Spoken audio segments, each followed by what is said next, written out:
Hello again, and a very warm welcome along to FLOOTIE TV. I'm Dean Cameron, and on today's show, which is Johnny, get out of my chair. Get out of there, for crying out loud. Good help is so hard to find.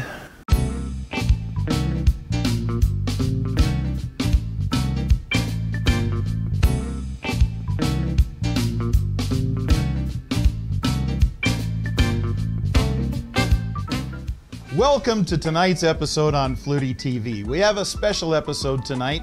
We're going to focus primarily on sculpture art. Dean, it is I! Let me out! Let's just ignore him. Hello? Maybe he'll go away. Ignore me, come So on, as Dean! I was... Dean, I plead with you. Monsieur! Okay, all right. Art, Yes? how are you, Art? Swell, Dean. Now, what about yourself? Okay, I'm doing wonderful. So, what brings you to our show again tonight, Art? Well, aside from this empty pit of a mind that you forced me to stay in at time immemorial, I come to talk painting, some of my favorite subject. Oh, really? And what would your favorite subject be? Women.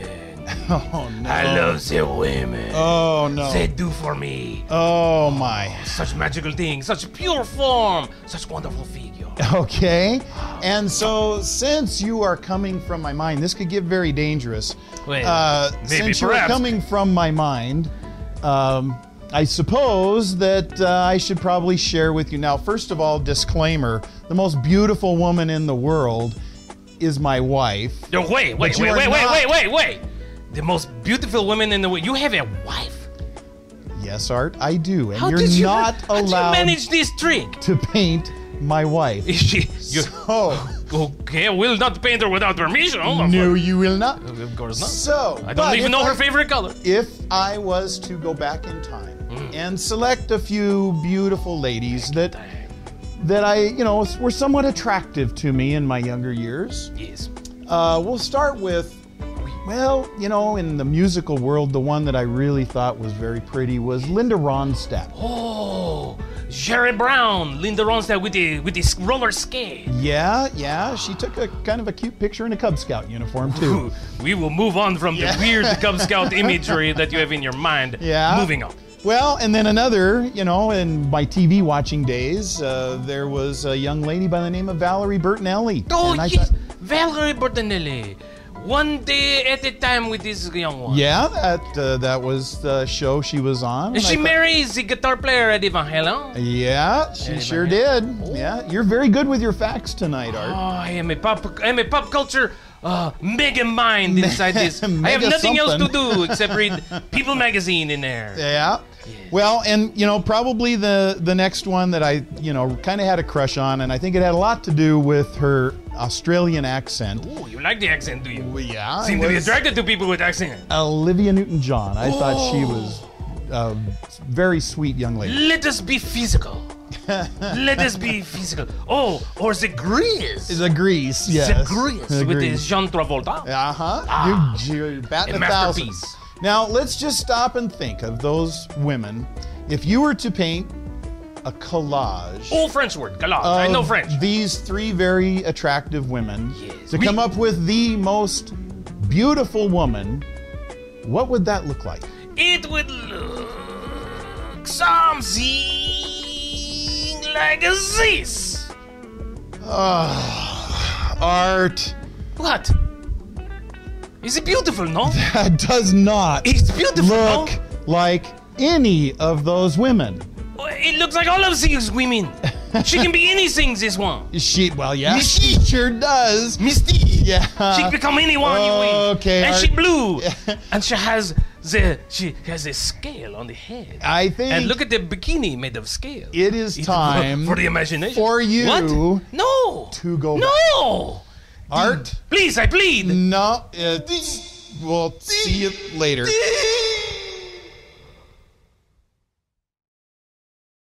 Hi, I'm Natalie Utley, and you're watching FLOOTIE TV.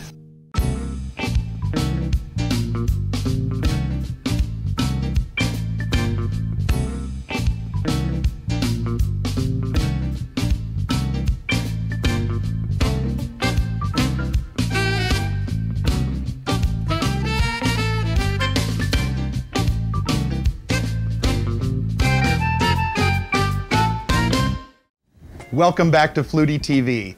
Our first artist today is artist Ildiko Kalapacs. Ildiko grew up in socialist Hungary in the 1970s under Soviet occupation. She studied visual art and folk dance. She came to the United States in 1987, and she's lived in the Northwest since that time. She continued her visual arts studies at Eastern Washington University and has worked in folk dance research field in the United States and Hungary. Her work is greatly influenced by both cultures as she expands her understanding of more cultures in the area of globalization in order to understand the cultural flux. Diversity is the basis of her art that led her to exhibit not just in the United States, but in Europe and Japan over the years. Welcome, Ildiko Kalapacs. Hi, thank you for having me, Ildiko. You bet, have a seat. Thank you. Well, you've been a busy person lately because I see your work all over the place. I was, last night, I was at the Magic Craftsman Gallery and I saw some of your paintings there. And you were sharing with me before the show that what are some of the other areas in Spokane that you were showing last night? Well, I have some pieces at the Bozzi Gallery. Also, Dean Davis, a local photographer, has an exhibition at the MAC. And he invited different artists to donate their palettes, and he photographed their palettes. And he blew up the pictures, and then he invited each artist to loan a painting of theirs. And so people have to match up the blown up palette with a painting. So it's like a group exhibition. Well, that's wonderful. Yeah. How creative. I've seen a lot of artist palettes before. And and I have some pieces at the Satellite Diner. It's a local community diner, and so I'm trying to have more exhibitions toward the end of the year. Well, you keep yourself very busy because not only from a regional standpoint, but from an international standpoint, I think you're showing in Japan. Is that true? Or would you like to share a little bit about that? I think it's very important, not just from a business point of view, but from an artistic point of view, to really put your work in a different context, where I think other people could interpret your work differently and have different feedback. And I think that's the basic philosophy of my artwork and how I interact with the art world. And so I'm going to show at the gallery in June, the whole month of June, like close to Nagano in the countryside. And it's basically an artist community which took over an old hotel. Wow. And so it's artist run. Many times artists themselves are the gallery owners. They show their own work and their friends' work. And so what happens that this is a very popular area where Tokyo people go and shop for artworks in the summer. So I visited it 2 years ago, and I was greatly impressed by the artwork and how they support each other and other artists. So that's where I'm going to show. And also I have a salon studio show in New York next year. Wonderful. So, besides that, I'm an executive director of an organization, nonprofit called the Bering Public Sculpture Project. And it's going to be a sculpture which is next to me, life-size in Spokane, and we hope to place it downtown.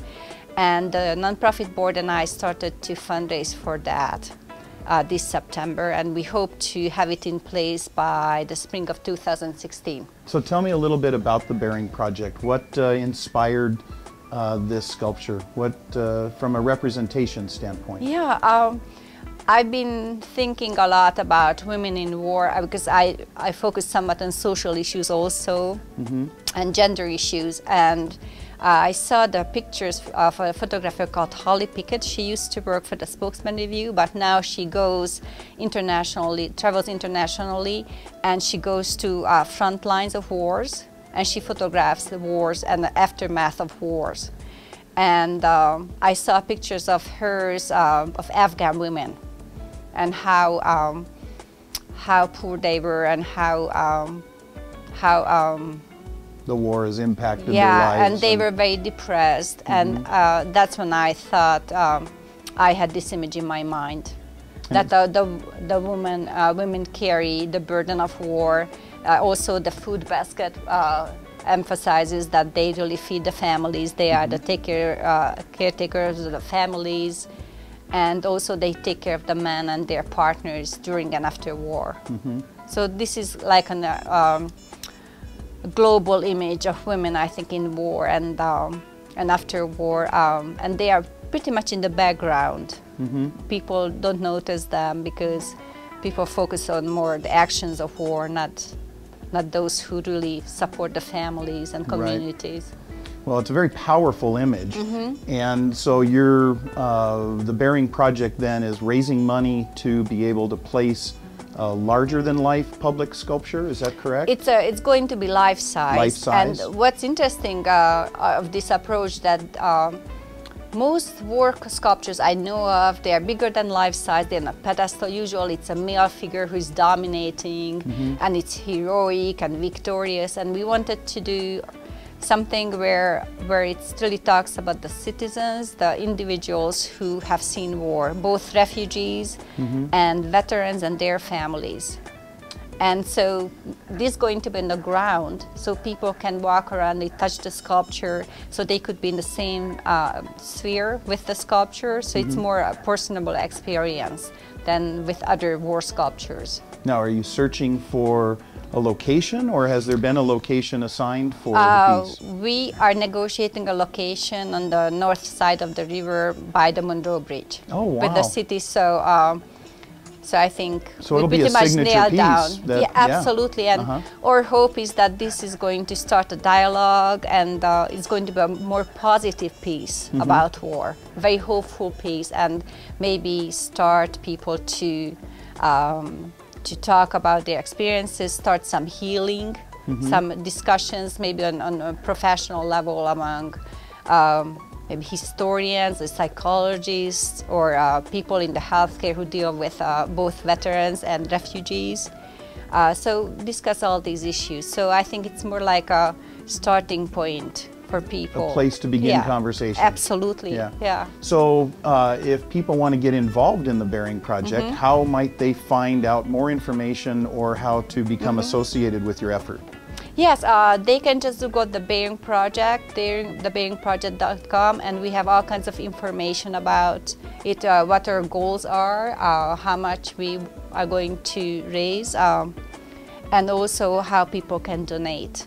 And there are articles about us, some short videos, radio interviews, so they can learn more about our project. And our hope is this is going to be international project, so we are placing one replica on each continent. So right now we nailed down one location in Hungary, Budapest, and then the next will be in Japan, and we'll move from there. And what's great that after we have the mold, we can have the following pieces half price basically. So it will be a much easier way to work on it and maybe have duplicates. So wow, what a wonderful! Well, thank you. It's a statement on how much power artwork can have, how much influence that artwork can have in our world. So I think that's wonderful. Now you're also a FLOOTIE.com artist. Absolutely. And so we were talking earlier. You'll be putting more information about the Bering Project and where to find information for people in the description of your posts on the site. Yes. So people can find out more information on there as well. So that's great. So when you're creating art, Ildiko, and I've seen a lot of your art, and like you say, a lot of times it encompasses social issues and even kind of the human condition, I guess. Where do you find that inspiration? What leads you to create a piece? Is it just a spur of the moment sort of thing, or does it... I think it whatever I do in my folk dance and folk research, and whatever my values are, they are all in my artwork. So these are all of my art experiences, and then they just reflected in the art. And I think a lot about some of these issues, like women in war, or how cultures blend, or they change, or stay static throughout time. And I think these are very, very exciting, especially in the era of globalization. And maybe just one specific issue, and often I just see the image in my mind. And sometimes, like early in the morning, I have images, either sculptures or paintings, mostly sculptures. They are more vivid, and they are just there. And then I draw a lot in my studio, and it's comparable to writers when they hear characters talking to them. Everybody works differently. Sure. And so they just talk to them and the writers just write them. So that's how I work. Obviously, Ildiko, that's working very well for you. Hang on just a minute. We're going to be back in just a moment with artist Richard Warrington. Have you or your family ever been invited to an art show, art gallery, or any art event and had the expectation of seeing something like this? Only to experience the horror of actually seeing this. After viewing artwork of this nature, have you had nightmares, cold sweats, a lingering fear of art galleries and art events? If you have, you may be eligible for a cash award. Contact our experienced legal team at Rackham, Takem and Bragg at 1-800-BAD-DALI. That's 1-800-BAD-DALI. We have years of experience helping people such as yourselves recover from the horrors of a bad art experience. Time is extremely limited for file for recovery, so call us today, 1-800-BAD-DALI. Remember the number, 1-800-BAD-DALI.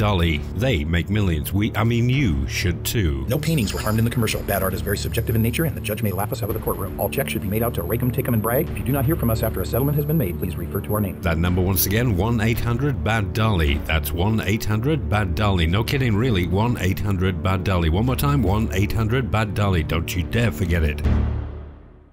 Bonjour, mon amis! It is hired for me. You're watching FLOOTIE TV. It is better than the croissant or escargot or the French fries, so stick around. Welcome back to FLOOTIE TV. Our next artist guest is artist Richard Warrington.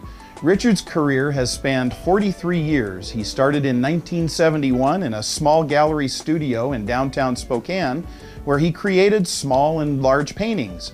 In 1973, he moved into sculpture. His works now are in 5 countries and major cities across this great country. The work is found in major corporations, banks, hospitals, colleges, resort hotels, public art locations. Richard has been featured in art publications such as Art in America, Art News, Sculpture Magazine, and the Best of American Sculpture Artists. Richard has traveled from coast to coast to international fine art shows with great success. Welcome, artist Richard Warrington. Hi, Richard. How you doing? Nice to meet you. Yeah, great. Have a seat. Okay. So, Richard, you have been, from what I've, we've talked recently, you've been quite the traveler lately. You've put on a few I kind of air bounce miles. around a lot. I kind of like try to focus a little differently right now. I'm doing some promotion through a publication that comes out of Cincinnati. It goes to 20,000 designers across the United States and in foreign countries. So I'm trying to do is stay home and let those people do the work. Well, hey, that's always the best way to do it. And also I'm just came back from, where was that? Old Lyme, Connecticut, where I was a feature artist in a sculpture park and did a talk about my work and did a little video on it also. And so there's that going on, and also they want me to join the Sculptors Guild out of New York City, which I'm putting off until next year because I want to create a whole new series of works, because they not only have artist shows, they have their own gallery in New York, and they have them all the way to Florida, I think all the way up and down the East Coast. So that's going to be a lot of work that I'll have to have available, and I'm looking right now at starting production on that type of work probably late December, early January, so that I can have it ready for the spring. And then I'm also thinking about international show, maybe out of LA. They did their first time show this year, but I don't like to get involved in those until they've a little more grounded and they have a little more clientele following them around. But Sure. That is basically what I do, and I really connect well with corporations. And working with those people, it just fits. I mean, I have a knack for walking into a space and going, I can tell you exactly what you're going to need. In fact, I just placed a piece at the Harkin dental office here in the Valley, and I walked in and I said, I got the piece. I went home, put it on a truck, drove it in, put it on the wall nail, go, wow. Oh, that's great, because a lot of your work is very large in nature, and I've seen, you know, you do a lot of outdoor work, and then, like you say, you do a lot of very stunning statement type work that you would see in a big lobby or something of a. To that point, I've just remembered that I have two pieces actually, or I sold 3 pieces to the Seasons of Coeur d'Alene restaurant in Coeur d'Alene, and as you walk in, they have a rock fireplace, and this piece is mounted right as you walk in the front door. Wow. And it just, you know, gets to you right there. Now, did I see something too that you did like a Ronald McDonald or a McDonald's sculpture, or maybe I'm... No, that might be someone else. No, okay. So what actually I've been doing is I've been working on the promotion. I also have been working on exhibits. I've got a piece that's in Wenatchee on the Riverwalk at 5th Avenue and Wenatchee Avenue. And they want an article, so I'm working on putting an article together for them for that piece. And then I have 1, 2, 3 pieces in Coeur d'Alene and in their art exhibit downtown. So I'm kind of moving things around, and I also have work in a gallery in Carefree, Arizona, which she's thinking about moving south into Scottsdale. So, so that works for me. And I've had galleries across the United States, everywhere from Miami, Florida to La Quinta, California, and in the middle, and like I said, 5 countries: Canada, South America, Japan, and what was the other one? France. So, and also I was asked to do a fountain show to the Queen of England. Oh wow! It was kind of interesting because this guy walks up and he has spats on, he has white gloves, the whole look, you know, the old British look, and I went, whoa, this guy's interesting. And he says, well, I'm a representative for the Queen and I would like you to do a show there. And I go, you know, because my work is large, it wasn't cost effective to do it, but I thought, well, what an honor. I mean, my wife keeps going, don't talk about that, you didn't do it. And I go, but I was asked. Yeah. What can I say? That's the honor right there. There you go.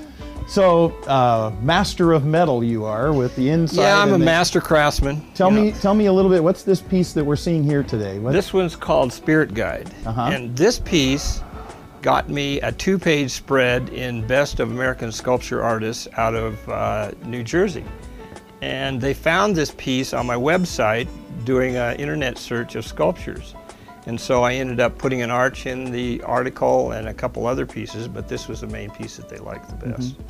So I've had a lot of people ask about me doing this larger, but I haven't seen anybody forking over any funds to facilitate that. It's not cheap to do those one-of-a-kind pieces. Well, in like bronze, that. I mean, I did a piece for a hospital in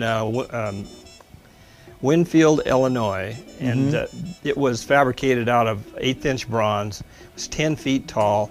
The cost of the bronze was $20,000 just in the materials. And then, you know, then you had all the other fabrication. I think the budget was about $40,000. Yeah. Yeah, and a lot of people don't realize the cost of the materials that go into creating something like this. And plus, we transported it back there. Yeah, and like I said before, I mean, your work is large in nature, and so when you're talking about creating it here on the West Coast and transporting it to a show or a sculpture garden on the East Coast. Which brings up an interesting topic. I've been watching my website and where the hits are coming from. Brazil is now outnumbering the United States. Wow. For hits. And so I'm thinking I need to contact somebody in Rio or San Pablo or someone there, but then there again you're working with the cost of shipping stuff. So this winter I'm taking all the small remnants from that big project and I'm building some small works that I can ship internationally. So yeah, that would be quite an interesting trek to take some of your larger. I mean, this piece with compared to some of what I've seen, this 6-foot scales. What they want, you know, life size. And so I'm going, okay, I think we can do that. Let's see, trucking to Brazil is one thing, and well, I have an international shipper, so I mean, you know, when you grow to this point, you know, and as I have, because I started, like I said, in a small gallery, and I just doing paintings and small items, and then you get into this metal and you start looking at all this weight, and I'm sure you know that that's a real issue when you have to put it on a truck or put it on a plane and put it somewhere else, and hoping that the market will take care of it, you know. So yeah, that's wonderful. Well, I love your work. As a matter of fact, he owns one. I own one. And I appreciate that piece. That was another piece that I wanted to do in a larger scale, and I may be knocking on your door one of these days saying, I'm thinking I'm going to build that piece, so I want to borrow it. It'd be my pleasure. Yeah. So, Richard, as I asked Ildiko earlier, when you're creating a piece, how does it come to mind when you're going to work on a piece? Is it? I'm kind of. I don't know if we're all artists are similar, because it comes from our resources within ourselves. And I just sit down, and whatever my reactions are to my daily environment or other avenues, I just start sketching, and whatever comes up, it may take 3 minutes, it may take 3 months. But a project which I took on for a pharmaceutical in Lake Forest, Illinois, I had to do 5 tropical colored pieces. And I think one of them was one I sent to you to show, and it was called Pac-Man, and it was for a cafeteria after I'd done 2 9-foot pieces for their entry lobby. So they just, it's a working process, you know. Does it evolve as you're creating it, or is it? Sometimes you're blocked, sometimes the color works, sometimes the shapes don't work with the color, you know. You gotta balance everything. It's a process, I mean, a real process. I would imagine, because and people go, well, how long does it take you to do something like that? 43 years. Yeah, 43 years. That's right. 43 years and counting. That's right. Well, you know, I got to say, Ildiko, Richard, it's been an absolute pleasure having you on the show today. I really enjoy both of your works, and we look forward. You're both FLOOTie artists, so people can find your work on FLOOTie.com. And we look forward to seeing more of the wonderful artwork that you bring to us, and we thank you for being on the show today. And thank you for tuning in. Have a great day.